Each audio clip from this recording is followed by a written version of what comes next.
Hello friends, welcome to banking बंदा।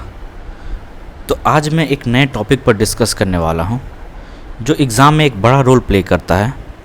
Banking के mains exam में डिस्क्रिप्टिव राइटिंग एक बड़ा रोल प्ले करता है। आपको पता है कि डिस्क्रिप्टिव राइटिंग मेनली जो common bank general banking exams होते हैं लाइक SBI PO और IBPS PO के मेंस में हमें देखने को मिलता है। SBI PO और IBPS PO के मेंस में देखने को मिलता है।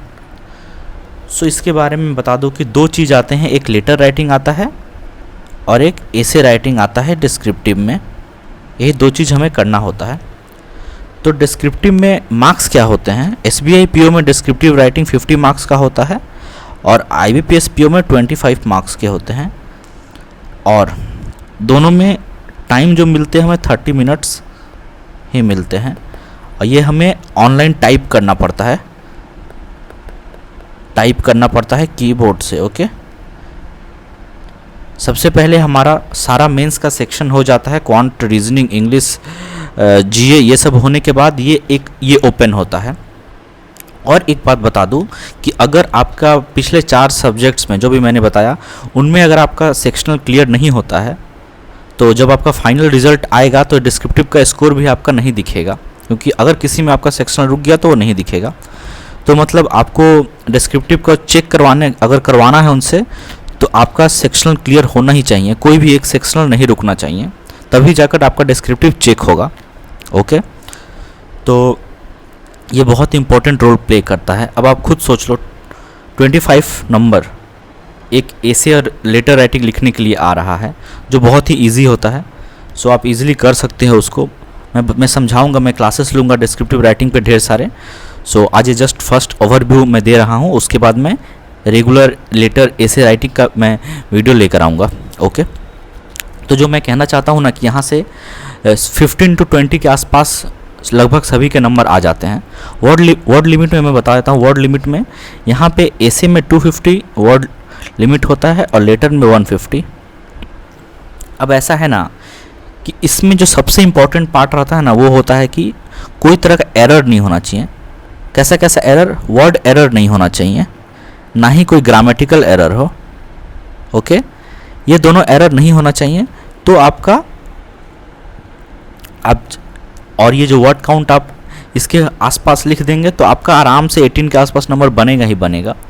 समझ रहे हो ना? बस यही इसका फंडा है। ऐसा कोई बहुत बड़ा फंडा नहीं है कि नहीं आपको बहुत बड़े बड़े वर्ड्स लिखने हैं, बहुत कुछ लिखना है, ऐसा नहीं है। आपको एक सिंपल वे में एसे या लेटर को फॉर्म करना है और कोशिश करना है कि कोई भी वर्ड एरर ना हो और कोई भी ग्रामेटिकल एरर ना हो। इसमें इतना में ही आपको नंबर्स मिलेगा। मैंने इस बार IBPS PO मेंस दिया था तो आपको पता ही होगा 0.44 से मेरा फाइनल सिलेक्शन रुका था। तो उसका भी एक रीज़न डिस्क्रिप्टिव राइटिंग है। क्यों बताता हूँ।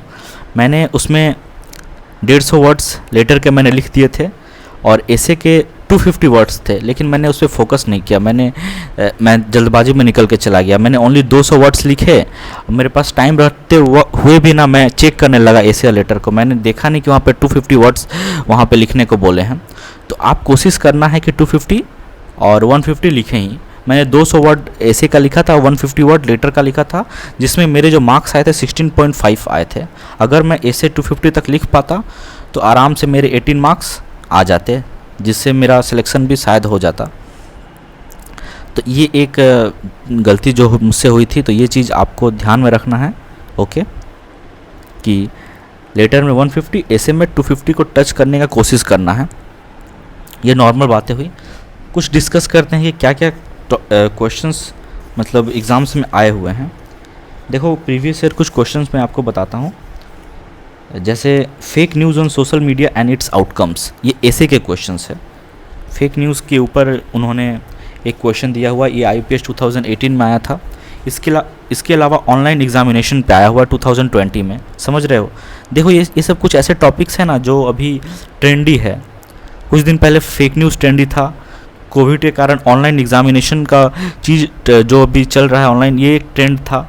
सोशल मीडिया इज़ अ बून और बैन, तो ये भी एक ट्रेंड का कोई चीज़ है। मतलब कोई एक ऐसा क्वेश्चन आता है ना ऐसे में जो ट्रेंड से ऊपर हो।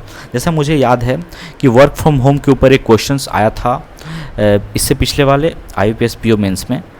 और इस साल IPS PO मेंस में टेक्नोलॉजी के ऊपर क्वेश्चन आया था, क्योंकि रिसेंट ईयर्स में टेक्नोलॉजी बहुत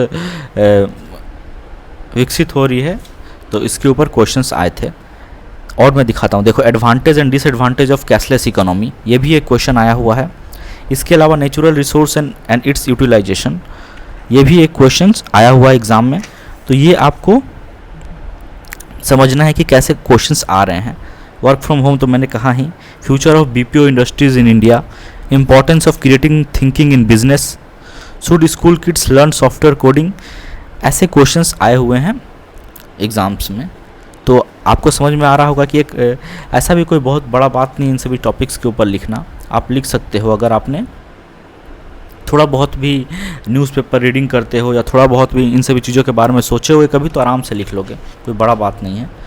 तो यहाँ अब मैं लिखना भी सिखाऊंगा, कैसे फॉर्म करेंगे ऐसे को, कैसे लेटर को फॉर्म करेंगे, सब कुछ मैं सिखाऊंगा।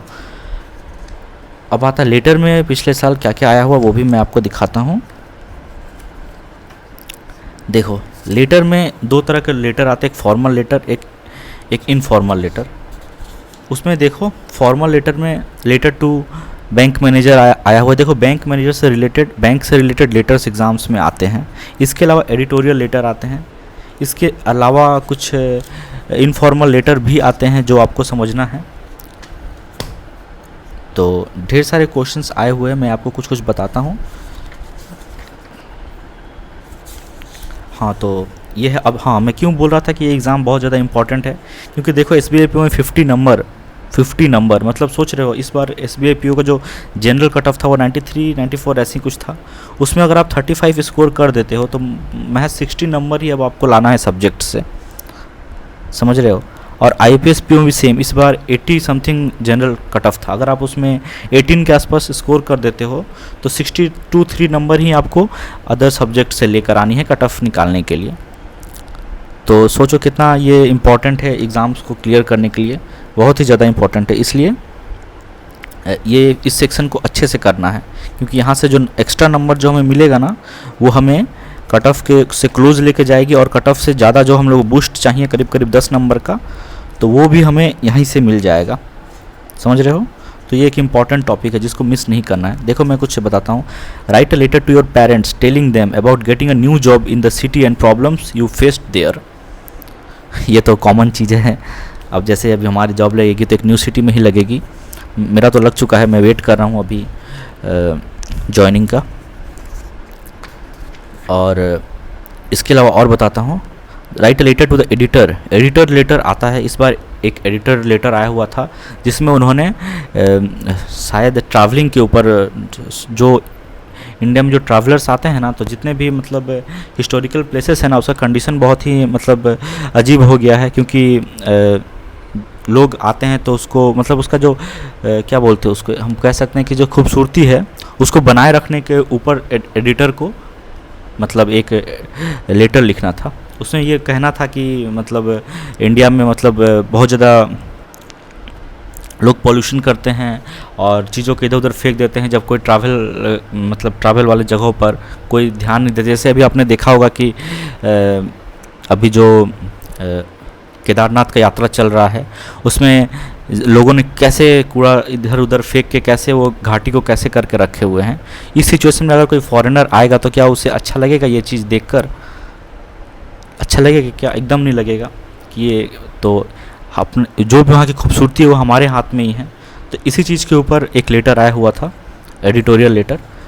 तो वही मैं कहना चाहता हूँ कि क्वेश्चंस ठीक ठाक आते हैं। मैं इजी वे में सारा लेटर करवाऊँगा, ऐसे करवाऊँगा।